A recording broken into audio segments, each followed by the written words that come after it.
struts like John Wayne, resembles Jim Carrey, and dresses like he's visually impaired.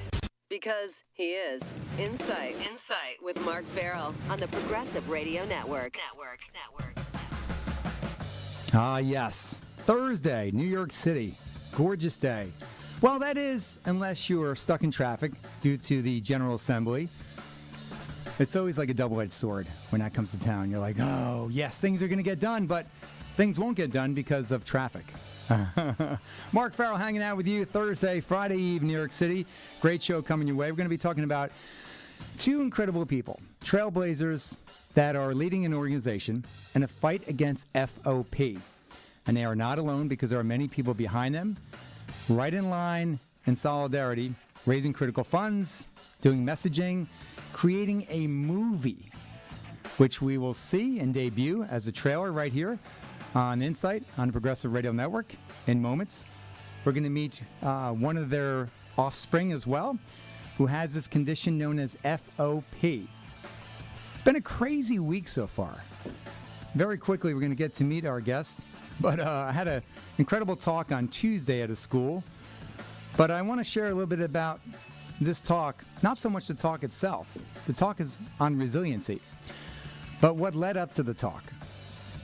Your host and music festival party goer this weekend was at a festival down in Asbury Park all weekend called See Here Now, and had a kind of a relatively awkward back going into it. And by the end of Sunday and Monday morning, I was doubled over because my herniated disc had popped out. So here I was thinking, oh man, thank God the talk I was giving on Tuesday wasn't slated for Monday, because I was really walking crooked and bent over. Long story short, I did everything in my power. I have the exercises I know to kind of push this disc back into its slot, the L5, and I stayed full and true, kept doing those exercises and got it going. And I was not feeling great for that talk on Tuesday, but I was able to stand up straight, give a powerful talk. I think it was well received, certainly. And it's funny because I did share at the end of the talk about resilience, about how it's digging deep into one's soul, work ethic, and overcoming obstacles. And that was a huge obstacle for me that day.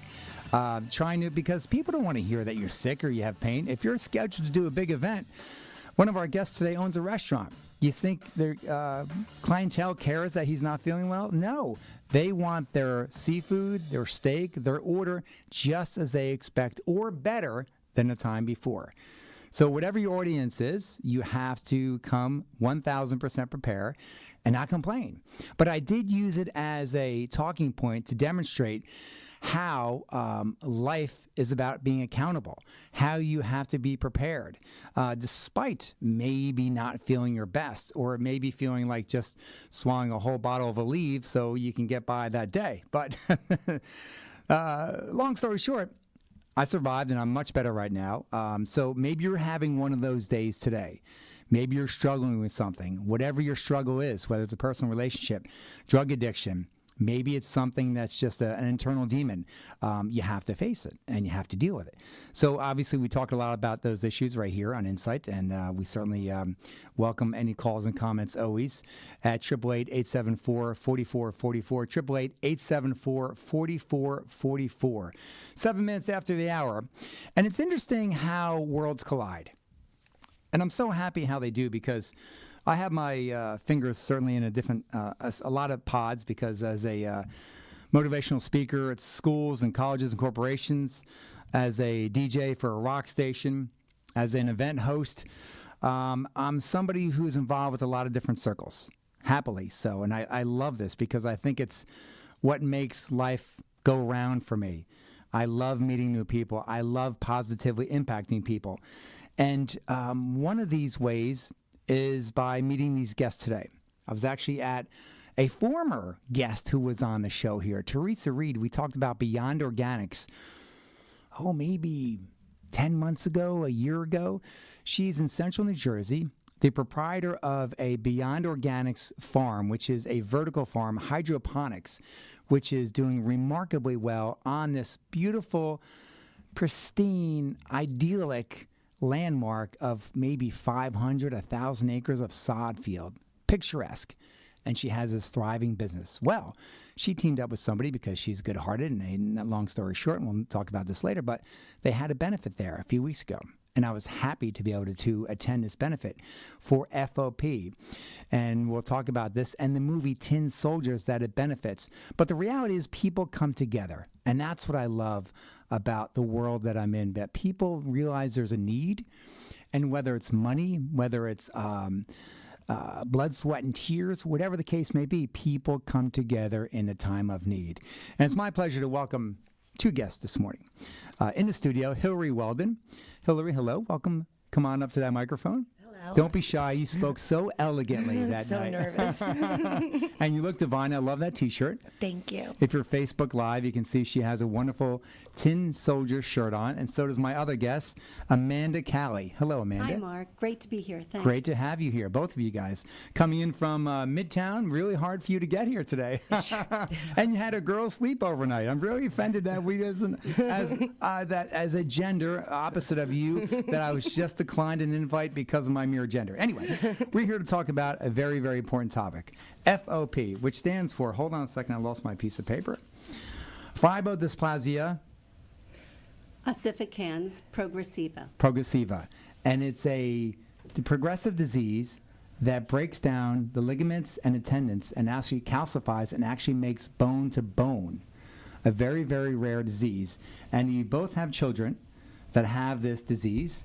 Hillary, your daughter Whitney, who is 27 years of age, who is beautiful and doing so well. And I had the pleasure of meeting at this great event weeks ago at Beyond Organics. It's just blossoming. But obviously, there's been a lot of rough roads and times between now and then when she was diagnosed at 8. Tell me about the first signs of something that was going awry. Well, when she was born, and I'll be very quick about that part of it, the doctors and her grandpa noticed that she had odd big toes that were shorter, and my stepdad said, listen, she's probably going to have surgery one day so she can get into high heels, because he said, I think she has bunions. I like the way he thinks. He's worried about her high heels appearance. So, so moving forward, we didn't think anything about it. And then around 4 years old, we noticed that when we would call her name, she really wasn't answering us as, quickly. I'd have to say Whitney, Whitney, Whitney many, many times. And it slowly came to realization for me that I thought maybe she had some sort of hearing impairment. Which we found out that she did. She has a bilateral hearing loss, which we thought, this is really strange. They said it, her stapes fixation bones, the 3 little bones in her ears, calcified. So years down the road, 8 years old, we have a 2-week vacation for school break. She plays basketball Friday before we go, and she lifts the basketball up to the net, and she feels a crack in the back of her neck. So during those next 2 weeks, it looked like a big, juicy tumor was forming in the back of her neck, and it was very, very, very scary. And we actually flew home and brought her right to the emergency room. And what was their first reaction? They were probably thinking tumor as well. They were thinking tumor from, they did an MRI of the neck, and the orthopod at the time said, this is just so unusual. It looks like she has a second bone in her neck that I don't recognize, and I think we should send her to the Children's Hospital of Philadelphia. Now, was that determined via X-ray, the extra bone? Yeah. And said, I want you to go see Dr. Dormans. He's an expert on bone tumors. So we were able to quickly get an appointment with Dr. Dormans at CHOP. So from there, we had the appointment, and he looks at me and says, you know what, I don't really want to touch her right now because there's something called FOP. And he goes, but lucky for us, the world-renowned scientist, Frederick Kaplan, is right across the campus. And he will be able to determine right away, because if I do a biopsy or anything on her, it could make it worse. I just want to feel comfortable and have him look at her first. Well, bravo for his insight and being so keen, number one, to semi-diagnosis, and number two, for you guys to be so lucky to be so fortunate, because you're going to, as you hear about this interview progress here, this is so rare. And so many physicians, part of this whole progress and platform is to notify parents and physicians of this FOP disorder. So, I mean, the fact that your first stop actually was diagnosed is pretty miraculous. It was miraculous. It really was. And, you know, we got in to see Dr. Kaplan, and another doctor friend of mine said, now listen, don't look at the internet before you go see Dr. Kaplan. This was a good friend of ours. And it was less daunting back then. Yeah, because there's just not that. I think when Whitney, So we go, and this lovely, wonderful doctor, he sits down on the floor, because Whitney was only 8 at the time. He goes, Whitney, I'm going to take your shoes off. And he looks at her toes. And in the meantime, you know, he has seen x-rays of her big toes. And he's looking, and he touching her back and her neck. And I said, well, what do you think? Because there was a glimmer of hope that maybe not. And I said, is it positive or negative? Because I didn't want her to be in the room. And he goes, oh, no, it's positive. And at that point, there was really nothing. And he was so kind, and he goes, you know what? You just have to bring her home and keep her safe. And, you know... By keeping safe, do you mean make sure she doesn't get injured, fall, live a very protected sort of life? Because any trauma to her can create what they call exacerbate, which they call flare-ups, and just learning that you can't have immunization shots, you can't go into a jacuzzi with the bubbles going. Was that known then, or something that you learned along the way? I learned along the way. I knew about the immunization shots, but I didn't know more detail until I met Amanda Cali, who's here, who ended up being my mentor in going through this journey. Unfortunately, Whitney was 8 years old. She was fully immunized, so there was no impact right there. Thank goodness, yeah. But after that, there was no more, shots, unless it's like a life-threatening situation. And we're very fortunate to have Whitney right on the phone. Whitney Weldon, welcome to the show. How are you, my dear? Thank you so much for having us. Oh, you look fantastic today, as always. Well, listen, it was a pleasure meeting you a few weeks back at that incredible event. And I just want to first and foremost just compliment you on your tenacity, resilience, and bravery. You are pretty remarkable, and you're actually serving as a motivator for other people with FOP, and I take my hat off to you. Thank you so much. So at first it's a bit daunting for you because, as any disease with the onset, you're in denial. First of all, it can't really be happening to me. And then secondly, why would it happen to me? What did I do wrong? Tell me about the mental state initially. Yeah, well, so I was 8, so I was pretty young. And I remember the first thing my parents told me was I could no longer participate in gym class, do town sports, play at recess, do the jungle gyms. And it was really hard because at that age, all you want to do is fit in, and I kind of stuck out like a sore thumb, not being on the sideline, not being a part of being with my friends. And I think that social interaction, no matter what age you are, is so important.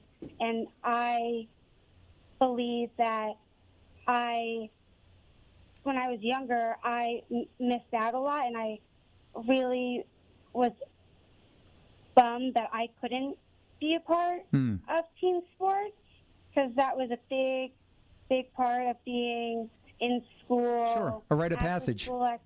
Yes. Yeah, but guess what you did do? You tell them what you did to how you participated in sports. That's Mom speaking. For our listeners, not for you, Whitney. So in high school, I actually, to be able to be a part of a sport community, I was actually the manager for the field hockey team and the lacrosse team for a few years. So I was able to participate, be with my friends, and feel like I was doing something beneficial for not only my school, but also for my friends. Outstanding, Whitney. Fantastic. Well, guess what? You may want to update your resume because you may be able to get a job with the Mets next year. Because they're most likely going to need a new manager.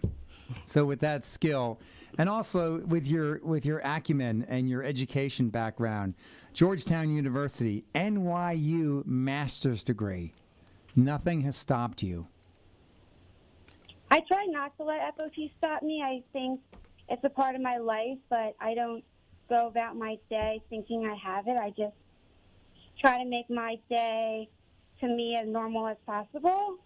And I think only when I have, per se, flare-ups do I really think about FOP. But besides that, I go about my day in my motorized wheelchair, go get my coffee, hang out with my friends, and really try to be a part of the New York City lifestyle.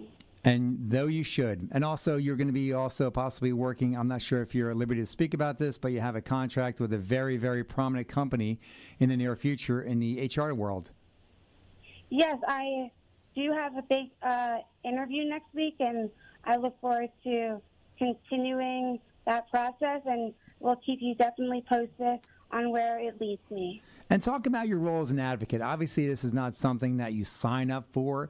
You don't have it reflected in your resume, but this is something, obviously, that you live, breathe 24/7.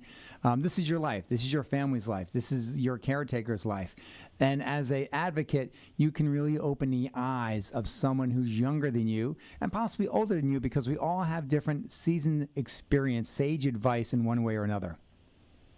Yeah, I mean, I think as I've gotten older, I've been more open to talking about FOP.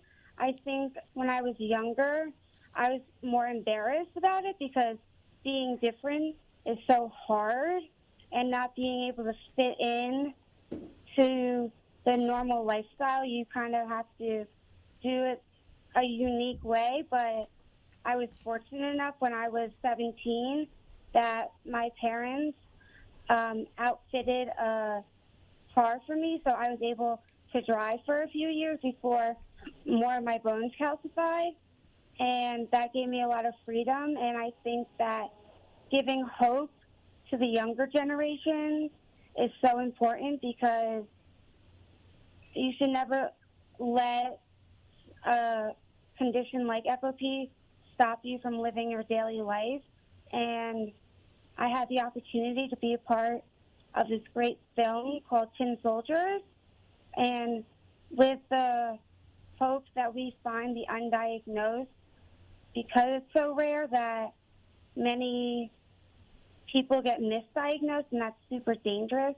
And I would love just to show the future generations that there's a life beyond FOP, and we shouldn't ever let FOP stop us from pursuing our dreams, because I think that it is an obstacle put in our way. But I think no matter who you are and wherever you are in the world, that you can really go beyond our disability and really transform the way people look at us. Just they look at you not just as FOP, but just as a human being pursuing your dreams. Very well said, Whitney. Very well said. Number one, I believe that you are a person first, and this is a part of who you are. It doesn't define you. You're a champion of many things, and the fact that you're being an advocate for someone or for persons with FOP is great. But, you're a person who is very social. You're a person who I believe likes fashion as well. There's many sides to Whitney. This is just one aspect. For sure. I mean, Go, please. I definitely, although FOP is a big part of me, I try to go about my life with the love of fashion. I know for me, like you look good, you feel good. That's definitely my daily motto, because I think that someone's confidence is so important, especially when they're faced with a disability, because when I first started in my wheelchair when I went to college, I was so embarrassed by it because I didn't know how to make friends, and I stuck out like a sore thumb, again, making a new environment, trying to make friends. And I think my confidence really makes people overlook my wheelchair. And I don't think right now that my friends look at me like I'm in a wheelchair. They just look at me as Whitney. Absolutely. And good. And I definitely find that it took me about a year to really love my wheelchair, and now I don't know what I would do without it. I think it has saved my life in more than one way, and it gives me so much independence and freedom that I am able to go out and about New York City on my own, and with the generous help of strangers, they open doors for me. They will do whatever I need. And that pretty smile doesn't hurt either. That's a great perspective you have, Whitney, and I applaud you for that. And keep going strong. And I wish you all the best with your interview, because if it's not at this interview, it's going to be the next Lunky company or the company after that. And think of your wheelchair as just like a phone. Everybody has an appendage that they just can't put down, and yours is your chair. That's all.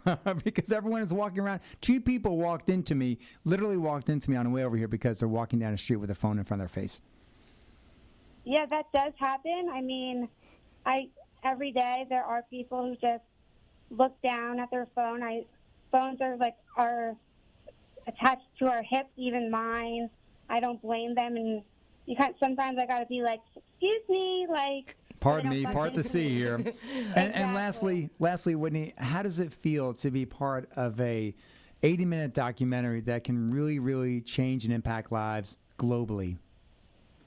Yes, I mean, I'm so honored that I'm able to be a part of such a beautiful documentary, and I hope that the whole world gets to see it. I think it'll open people's eyes to not just what a disability is, but how 5 of us overcome our obstacles, regardless of what community we live in, and we just live our lives day in and day out, and really just go for it.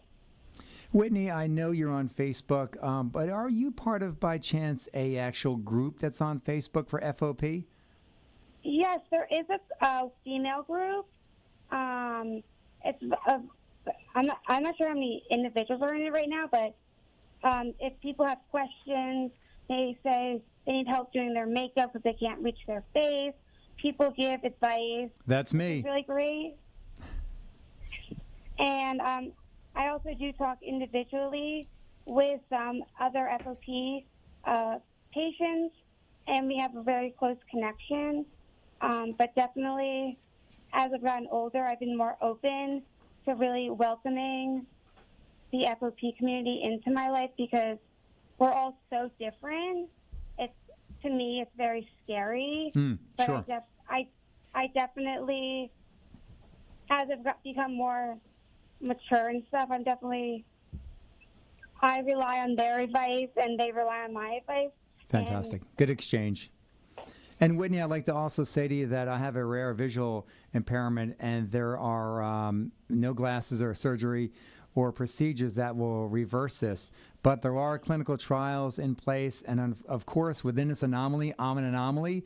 So I know, though, within my years left on this beautiful planet, that there will be something that can be done for me. And I love the fact that you are very confident, you're very young, you have a world of opportunity ahead of you, and I guarantee in a not-so-distant future, there will be something that actually we're going to be talking about. There are 4 clinical trials right now for FOP that will benefit you.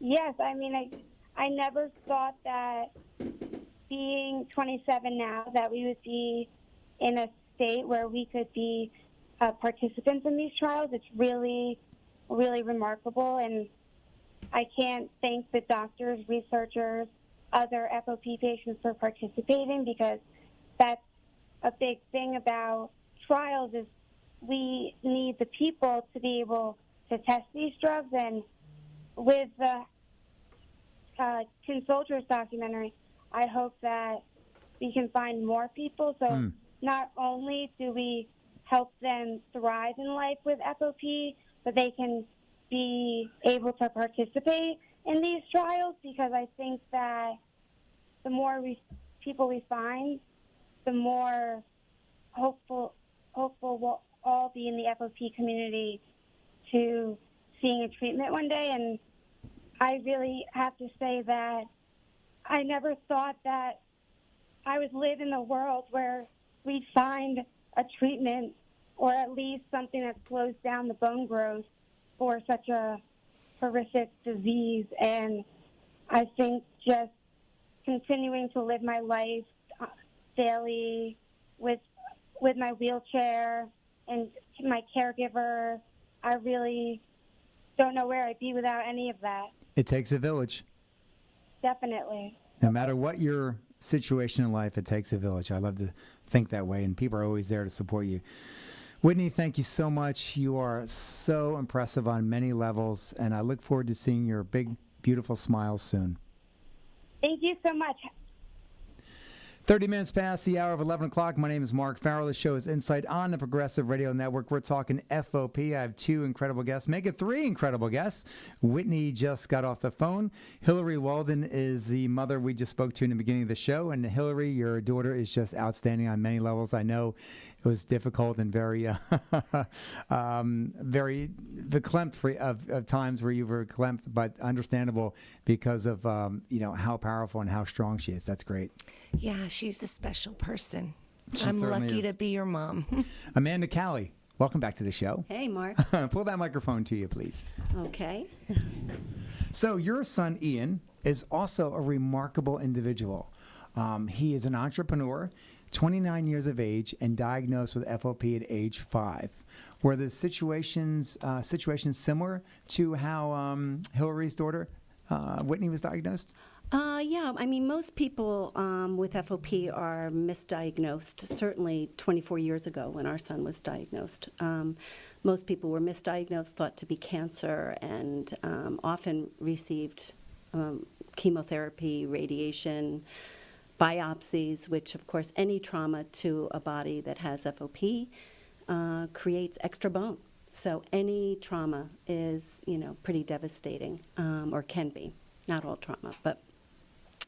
So Ian spiked a very high fever at the age of 4. Took him to... Totally not uncommon. Yeah, not uncommon. Had a very swollen neck, and we were living in the mountains of Colorado at the time. Went to the local medical center, and they thought he had, strep throat, those kind of things. Anyway, very quickly... they thought it might be cancer, and we were advised to make our way back to New Jersey. At the time, my husband was starting up a new business venture in New Jersey. So we came home, and he was misdiagnosed, which is very common as well. I just need to fit in here that, at the time, that was 24 years ago, there was 83 known cases of FOP in the entire world. Entire world. Yeah, there was no internet. There were about 6 or 8 papers written on FOP that had to be sent to you in paper format. It sounds archaic at the Via fax, I now. imagine. Yeah. Yeah, That alone is archaic. Yeah. But in your research, you found out that medical journals dated back to 300 years ago with FOP. Yeah. Yeah, the first notation in any medical journal was in England 300 years ago about a man turned to stone. Fascinating. Yeah. So you must have been pleased but also horrified to read that. Yeah. Listen, it's challenging to hear your child has a very rare condition. It's even more challenging to hear that there's no treatment and there's really nothing that can be done. But at the same time, it was really, Hillary's and my generation that just stepped up to the plate and said, this is unacceptable. And we started, a very serious campaign to raise money for research and push research along, bring the International FOP Association, which is the world's resource for FOP, still is today. It was a pen pal organization in 1995, and started by a woman named Jeannie Pieper, who lives in Florida and has been our guiding light. Who also has FOP, correct? She does. Now, Yeah. you were brought together, Amanda, with Hillary via your doctor? Yeah, so Introduced? Ian was diagnosed 4 years prior to Whitney, and we had started at that time. Unfortunately, they were located close enough in New York and New Jersey that obviously you can create a symbiotic relationship and obviously be huge, indomitable support mechanisms and sources of information. Yeah. Yeah. Well, actually, the tri-state area actually has quite a few patients. And originally we thought, well, is there something going on in the tri-state area? And then we realized, no, it was just because of the proximity to Philadelphia that, our children were lucky enough to get diagnosed pretty early on. Now there's a lot of people working on FOP. It's not just the University of Pennsylvania and Dr. Kaplan. Amanda, were you given the same advice by Dr. Kaplan to keep Ian very safe? Yes, but early on in our family, I decided that FOP was devastating, and I was going to make sure that it was going to take whatever it was going to take, but I was not going to let it take anything extra from Ian. So we Define that. So, it may have been safer not to let him play soccer and do those things. We didn't let him play soccer on a team, but he played soccer. He was very good at basketball. Good for you. He rode a bike. And I think that that's kind of current thinking, is to try to put a protective helmet on or keep them safe, but Still let them live be a kid. childhood. Sure. Yeah. Because this is, with no sight of a treatment, for us, at least 24 years ago, it was the only life he was going to live. So I wanted to raise, an able-bodied child as best as I could, and one that was emotionally intelligent to handle it. And how did he feel emotionally? Was he, because when you're a child, you really don't know better until you're told. And it's Yeah. usually either being accepted or not being accepted by your peers. Yeah, well, it was really interesting, Mark, because we sat our 2 boys down. I have an older son, Jason, and we sat the boys down and told them that Ian had something very rare, and that he was going to be, and this will lead you into probably the documentary a little bit, we told him he was going to be strong and stiff and stand tall like a tin soldier. And so we kind of had a positive image for him right from the beginning. Fantastic. But interesting, our oldest son, who's 8.5 at the time, asked if Ian was going to die. And we promptly told him that, yes, Ian was going to die, just like every person on the face of the earth was going to die. But FOP would not be the cause of that. And Ian, of course, you have to remember, he was 5 at the time. His response was, well, will I be able to eat candy? And we were like, yeah, you're going to be able to eat candy. And, For years and decades and decades. Yeah. So, my husband and I kind of looked at each other and we were like, yeah, we're going to be okay. Good. We're going to be okay. We'll just take it one step at a time. It's probably best, we talked about the different diagnosis times, that there wasn't a plethora of information, more of the unknown aspect back then. So you can sort of be the curator, so to speak, of that. And that's essentially how this film was started because, correct me if I'm wrong, Amanda, that with the very, very low numbers worldwide, you came home and did the math and realized, you know what? Something really needs to be done here because the lack of information for the general public, nationally and internationally, and for physicians is unacceptable. Yeah, listen, we have 800 to 900 known confirmed cases around the world now, which is great. We've worked really hard to, the IFOPA is a great resource and has a lot of outreach. We have international presidents, council members all over the world who reach out in their own country. So we have a great network that, has helped us diagnose people. But just a simple math. We used to say that FOP occurred in 1 in 2 million, every 2 million births. And kind of some recent data, although it's differing no matter where you look at it, kind of indicates that it's probably an incident rate of one birth in every 1.5 million births, or 1.4.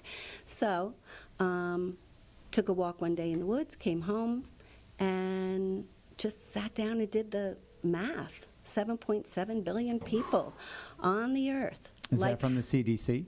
Yeah, I just looked it up online. Like the world birth clock was going, and the births were as we speak, and ticking along. And so when I just did the simple math, so there's no science here or anything, but as a mom with a child with FOP, did the simple math and there's heart and passion. Found what better motivator?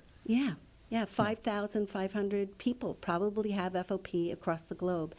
And when I think of 800 people, and then I think of the clinical trials needing maybe 100 people per clinical trial to participate, I have the personal belief that the cure for FOP will be a cocktail of answers. And so, that's a lot of clinical trials. We got to find the people. And then as I continued kind of my journey with thinking about this, problem, I realized that I was impassioned to do it because here I am 24 years later from my own son's diagnosis. And if I close my eyes, I can remember the isolation I felt. As a parent. As if it was a moment ago. So I know that the world stopped. Yeah, my entire world not only stopped, but it changed. And so, it doesn't, you can imagine as a mother that knows lots of moms from around the world that have a child with FOP. Or any major onset of a disease. Yeah. Yeah. The world is not the isolation. same. But the reality is, though, you can handle anything now. Your family, the strength of your family is, off the charts for both of you and Hillary. Yeah, and my Whitney. son often says, don't worry, we know how to do hard. Yeah, well, he knows how to we do know how to do everything hard. hard because he's an entrepreneur. He has a patented app. Yeah. Great for Ian. He does. Yeah, buddy. Yeah, buddy. That's actually the name of the app, and it's actually a good expression as well. But Yeah. buddy, be on the lookout for that in the App Store. Yeah, Fantastic for him. So he's a trailblazer as well. Apple didn't fall far. Yeah, well, I think, as Whitney said it so well, you have to pursue your dreams.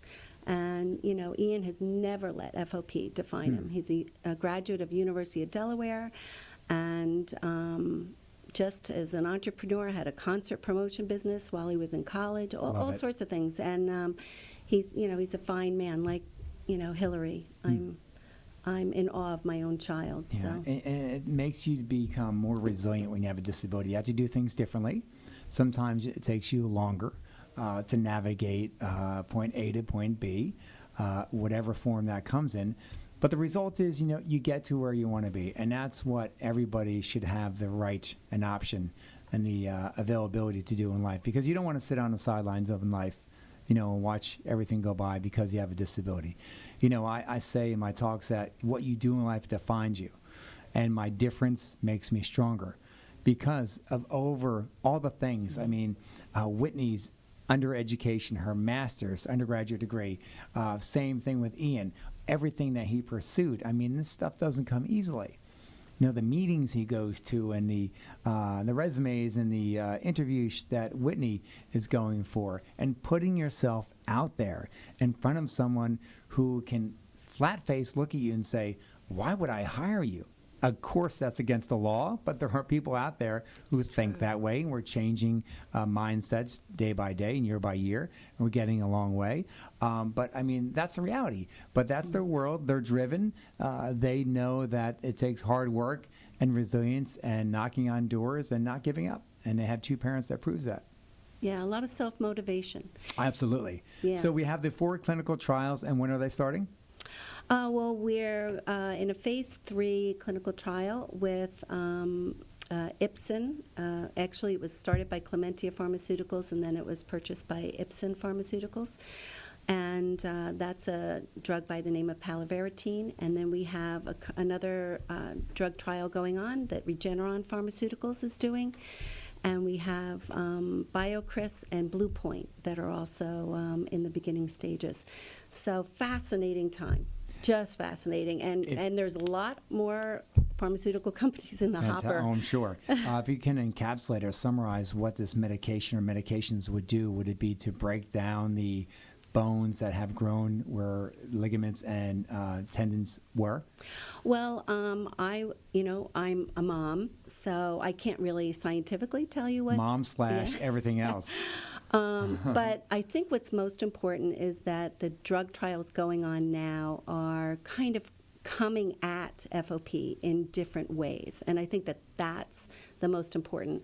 I think it's a very complex condition, and ironically, it's really easy to diagnose, or luckily, it's easy to diagnose. But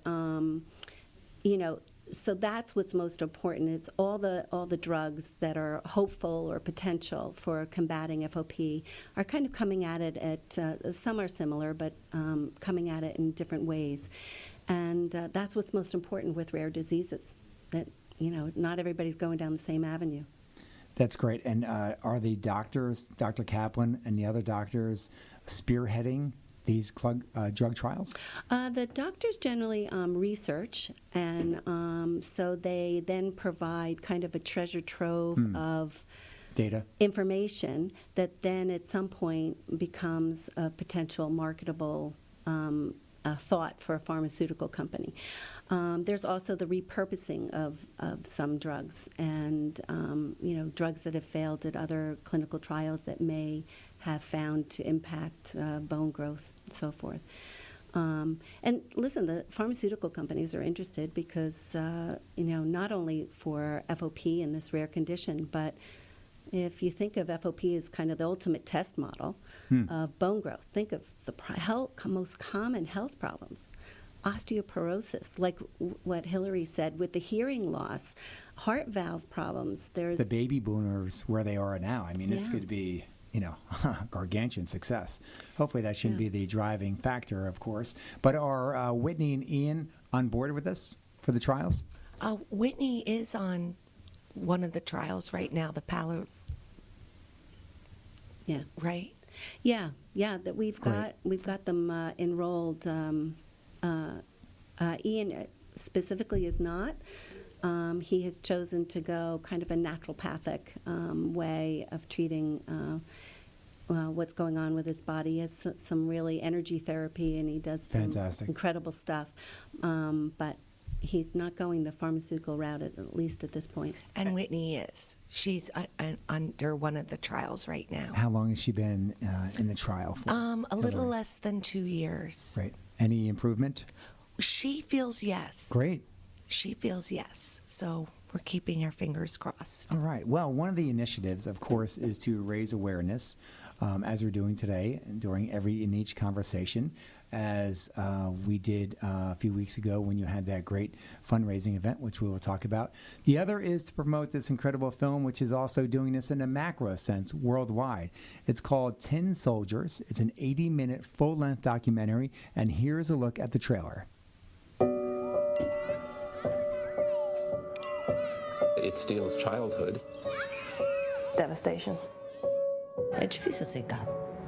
Você não aceita que é minha primeira filha. Foi bem comovente, porque eu não tinha ideia, né? It's sort of like a trapdoor in evolution.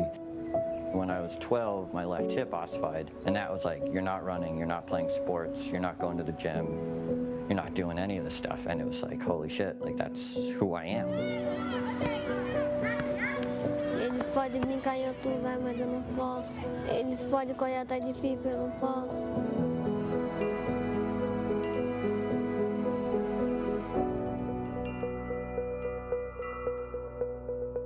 The body's soft tissues turn into bone. It's a catastrophic disease. People who have FOP eventually form a second skeleton. The hardest thing, I think, is when she lost elbow movement in both arms. Come and get me! Come and get me! Really, it just meant that how he was a little tall and strong and a little stiff like a tin soldier, he was going to become more like a tin soldier.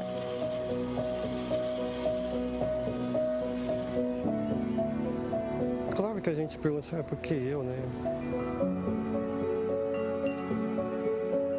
It's scary to let your child go and be able to experience life. But you tell it, don't jump too much, don't run too much. She couldn't care less about that. She will do whatever she wants to do.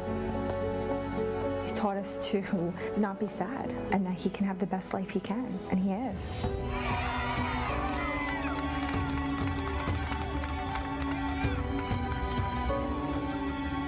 We're on the threshold of identifying a treatment that is going to be effective for FOP.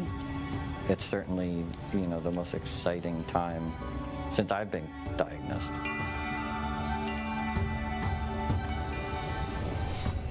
That diagnosis is vital. If I was one of those mothers with a child, I sure would want someone somewhere to care enough to search. We're coming with hope. When we have to find them. We just have to find them.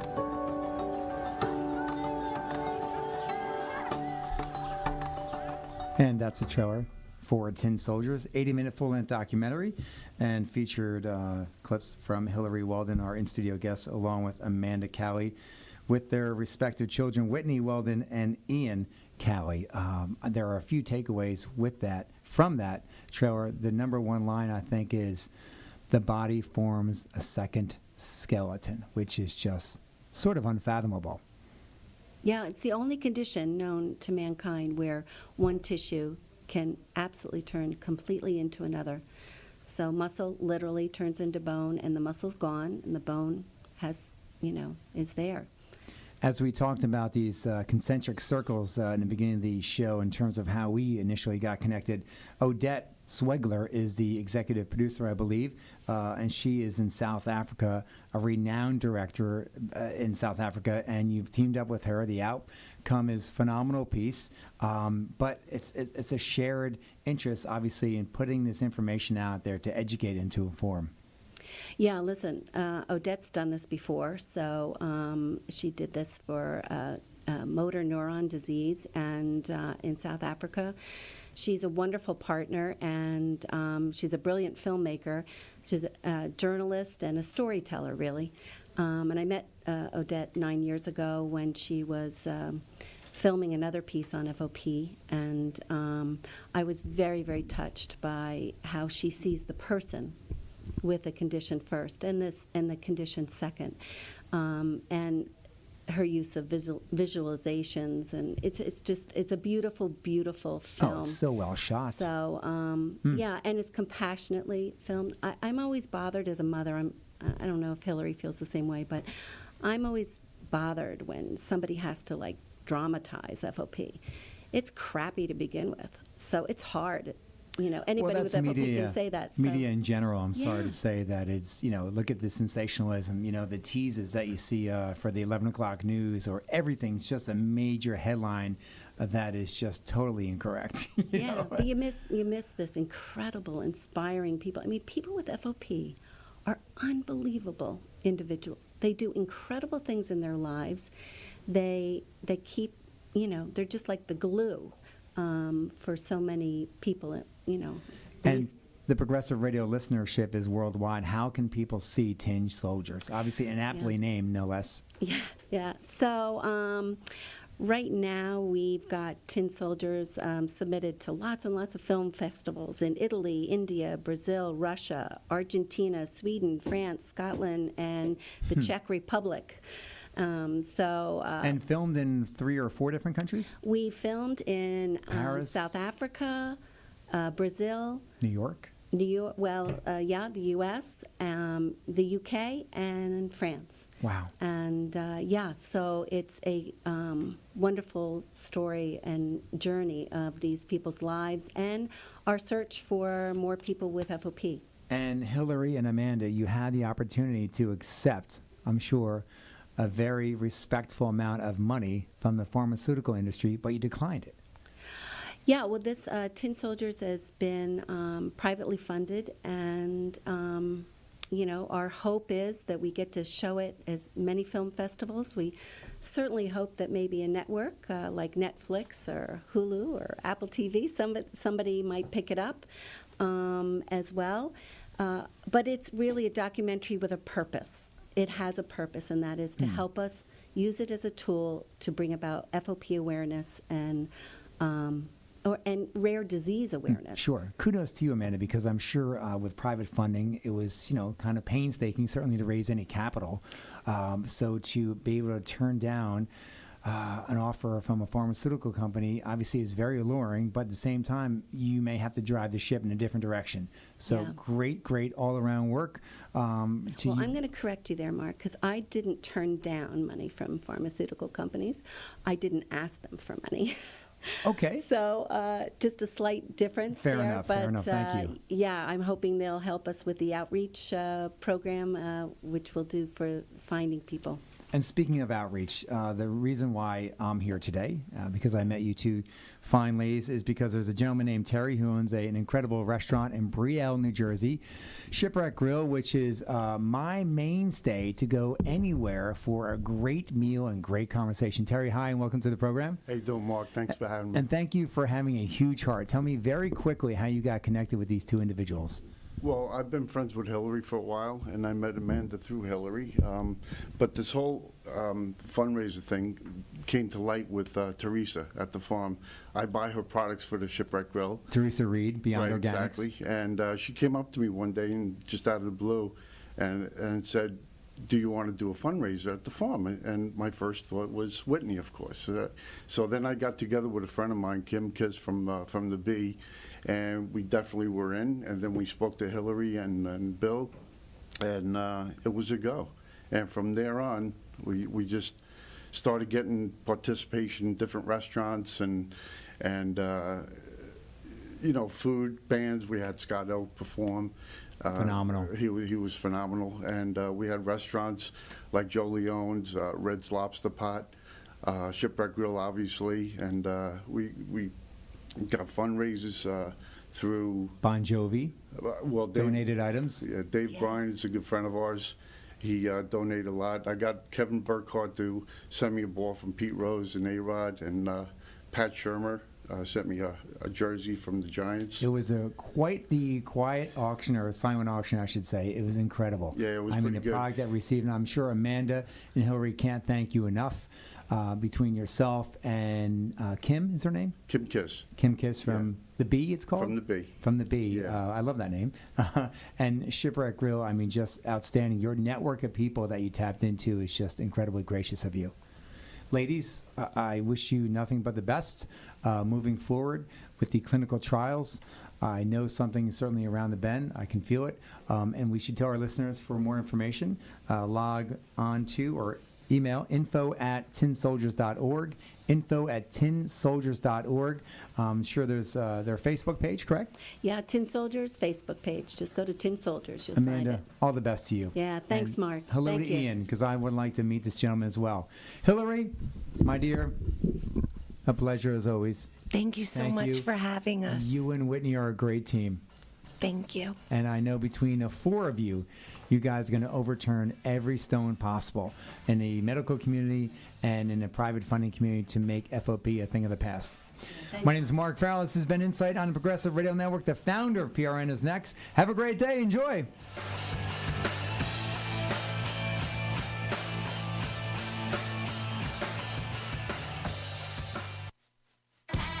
Insight with Mark Farrell. Check out this and all Insight shows on the Insight page at prn.fm. prn.fm. Have Mark speak at your company, your kid's school or college. Mark speaks on critical topics that affect kids and adults everywhere, from anti-bullying, mental health, drugs, and alcohol to overcoming adversity. Visit markfarrellmotivation.com for more info. Insight, Thursday mornings at 11 on the Progressive Radio Network.